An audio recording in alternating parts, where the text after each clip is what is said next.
Hello everybody and welcome back to another video. I am still feeling ill, so forgive me if I sound a bit groggy and what have you, but this is a premium vehicle buying guide for the USA and for the USSR. As the 5-year anniversary of War Thunder is now upon us, as well as the Halloween events, so at the moment the USA and the USSR both have 50% off on all of their vehicles. So we're going to be looking at the premium vehicles. Okay, so we'll start with the USA first with the Air. Thatcher's F28 Buffalo. Nah, I wouldn't. Personally, I wouldn't get any of the tier 1 things. They're kind of irrelevant in my opinion. Bundles are not on sale, by the way, or if they are, it's not displayed here. The XP38G, basically a premium P38, which is a good plane in and of its own right. Kai 43s do quite well, as do the Kai 61s.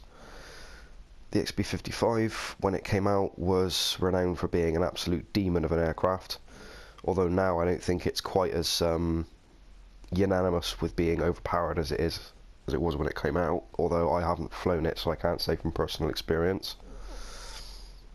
The A6 M20s, the M2s, are very good aircraft in their own right once again, although they only get 120 rounds for their cannons, so I hope you're a good shot. The XP50 is a very good little plane as well. Again, in its own right, it's a very good aircraft. The 109 F4, it's worth noting that the F4 in the American Tech Tracer Premium does not get the cannon pods, bear that in mind. Otherwise, it's a good plane. It's just like the 109, as you would expect. The BTT-1 Destroyer is a dive bomber.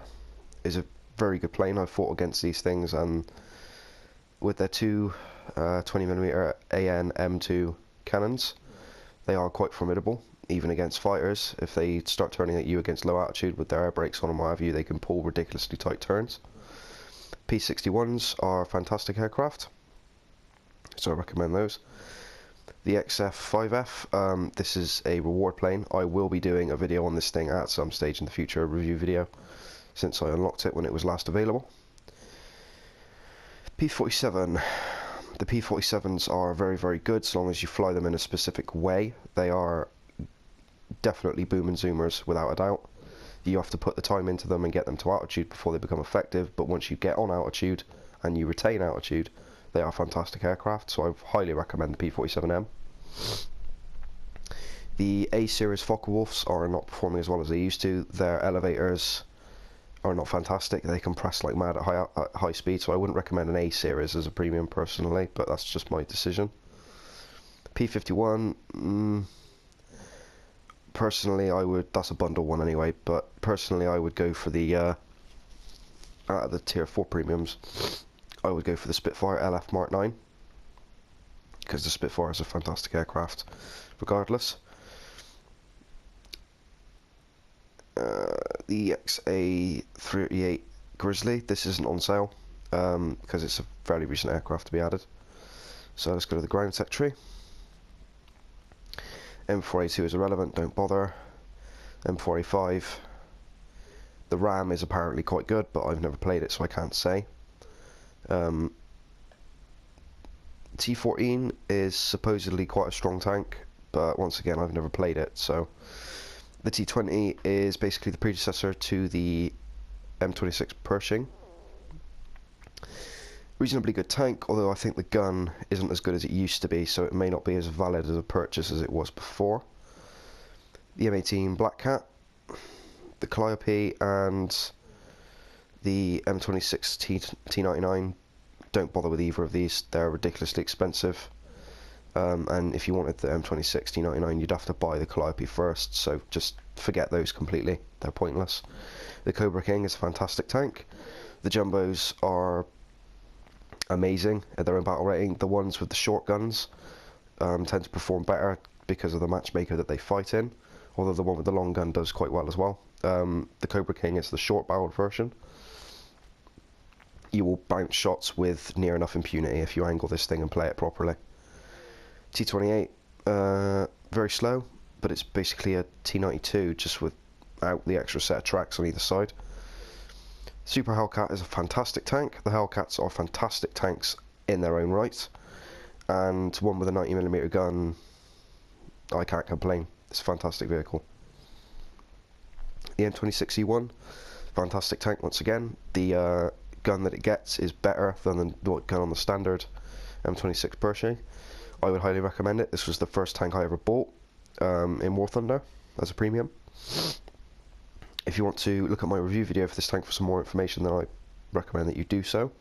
Same story with the T29, fantastic tank. I think I've reviewed this one. If I haven't, I need to, because it is an absolutely amazing tank.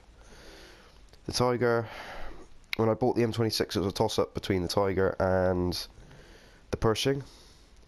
I don't regret my choice of buying the Pershing, but I think they're both equally good tanks in their own right. And the T114 isn't on sale yet, as it's only just come out, as you can imagine. So let's go to the Soviet Union, shall we? Come on, there we go.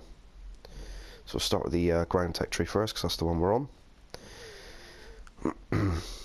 T35, I don't bother with any of the, you know, the large battleship kind of tanks with the different turrets. I don't bother with those. T26 is low tier, pointless. That is actually, the T126 is actually supposed to be quite a good tank. It's like a mini T50. SU-57 I haven't got. BM8 is a rocket tank. It's kind of like the Katushka. It's a fantastic little vehicle, but it's very, very, very, it's pointless as far as the War Thunder meta is concerned. I only got the Katusha just because it's a Katusha. I've actually never played it, aside from me and Scooter just derping around in a random match, racing one another around Poland. The T3 I quite like. You'd be surprised how many players look at this thing and assume that it's on their team, even though it's green rather than grey. But yeah, I quite like it. I did a review of this one as well. The M3 was another reward tank that I got. I'll have to have a look at that one at some point as well. Don't bother with the ZUT.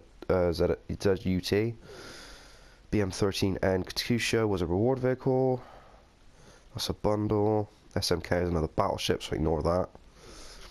T-3457, very good tank. The normal T-5457 with the older style hull is a fantastic tank. I may actually have to invest in this at some point because I do quite like my T-34s. The M4A2 is basically just a premium Sherman, like a Lend-Lease Sherman. The early Shermans do reasonably well, although this is a slightly later one, so the matchmaking that you get into is going to be a bit harsher. Just bear that in mind, as it is a 5.0 after all. SU-100Y, oh, excuse me, uses I think that's a 6-inch naval gun, like what you'd find on a destroyer. Very good tank, but it's very slow, not particularly mobile. Quite easy to kill from the front at its own battle rating. The KV-1E, I will always recommend the KV-1s because I love my KV-1s. As you can see, I got a talisman on my ZIS-5. I really do enjoy them. I'm still waiting for my KV-1B, the premium German one, but I don't think I'll ever get it, unfortunately. But not unless Gaijin gift it to me, but that's not going to happen until I get incredibly popular, and then that's not guaranteed either. And I'm not setting my hopes too high, unfortunately. But KV-2 ZIS-6, Scooter does have this tank. He very much likes it, but that's a bundle. Type 65 is a reward tank. KV-122, this is basically the equivalent of sticking a 128mm German gun onto a Tiger. It's hopelessly impractical, but it's hilarious to watch tanks' turrets fly off when you hit them and penetrate. T-3485E, I don't think the actual armour on this thing is very useful at all, because nobody fires heat at this barrel rating, or HESH for that matter. Armour piercing will just completely ignore the fence armour and just penetrate you anyway, so well, you do get some cool decals with it, I think. T-34-100, one of my first tanks I ever bought. Terrible gun depression, fantastic gun. If you can make that gun depression work and you can get to the areas you need to go with the mobility of the T-34 chassis, you're laughing. This gun will punch through. I've killed a mouse with this gun. It's fantastic. T-44-122, same sort of story as the KV-122. Very long reload, as is the T-34-100's reload is quite long as well, now that I think about it. 15-second reload rate, and that's with a max crew. Max loader skill anyway. T-44-122, very long reload, 30-second reload time. If you shoot something, chances are you'll penetrate it and it will die. Although, you know, I wouldn't hedge my bets. It's buy at your own risk, because as soon as you fired your gun, everybody who knows that you're reloading is going to rush you if they have any common sense, and you're a dead man. SG-122P. I don't really like the 122mm guns. If it was me, I would just get the SG-100. Really, that would be my personal preference. IS-2 Revenge, basically just an IS-2 without the DSHK heavy machine gun on the cupola. But you get another decal, and it's another IS-2, so if you like your IS-2s, then go right ahead. I see no reason why not. Object 120 is new, and it's a bundle, so that's not on sale. Aircraft. Ignore first tier completely. The I-153P is a little biplane armed with two 20mm Shavak cannons. It will outturn everything at its battle rating, and it will absolutely shred anything that it gets behind, which it will stay behind because nothing can outturn this plane at its battle rating. Although it does overheat like mad and realistic, so bear that in mind. Mark III Hurricane. I don't really like Hurricanes. I'm not a fan of British aircraft, to be honest, especially not the early stuff. But this gets 20mm cannons, so P-4 is a very good aircraft in its own right. Another one in the Russian tech tree. I see no problem with buying that whatsoever, and it is dirt cheap. 350 Eagles. It's barely anything. That's 500 Eagles is like £1.99. So I-16. The I-Shaks are fantastic little aircraft. They don't take damage particularly well, and they do have 150 rounds per cannon, which is quite a lot, considering the Zeros only get 60 rounds per cannon. Great little aircraft. I would recommend it. P-39 and where is it? P-63. P-63 I do actually have. Flies like a tank in Air Realistic. Flies like a TIE Fighter in Air Arcade. That's all I'm going to say, because it's basically the same flight model for the two aircraft. Although with the P-63 you get 450 cals rather than 4 7.62s, which basically just do nothing more than add weight, and 250 cals. IL-2M Avenger. Basically just an IL-2 with a decal on the side. Nothing particularly special. B-25, same sort of story there. Just, although the B-25's defensive gunners are beastly, and you do have forward-facing 50 cals as well, so you could dogfight if you really had to. P-47, same as I said with the American tech tree. So long as you know how to fly them, you're not wasting your money, because they are fantastic aircraft in the right hands. Focke-Wulf 190 D9. The D-series Focke-Wulfs are very, very good, especially the D-30 and the D-12 in the German tech tree. The D-9 is no different. If you know how to energy fight and dogfight, well, not dogfight, energy fight and boom and zoom, then a Focke-Wulf D9 is definitely for you, especially at this price.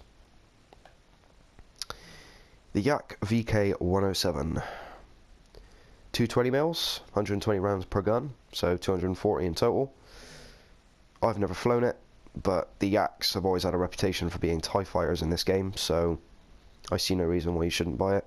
But if it was my choice personally, I would go for the P-47 or the Focke-Wulf D9, but that would just be personal preference. And the B6 was added recently, so it's not on sale.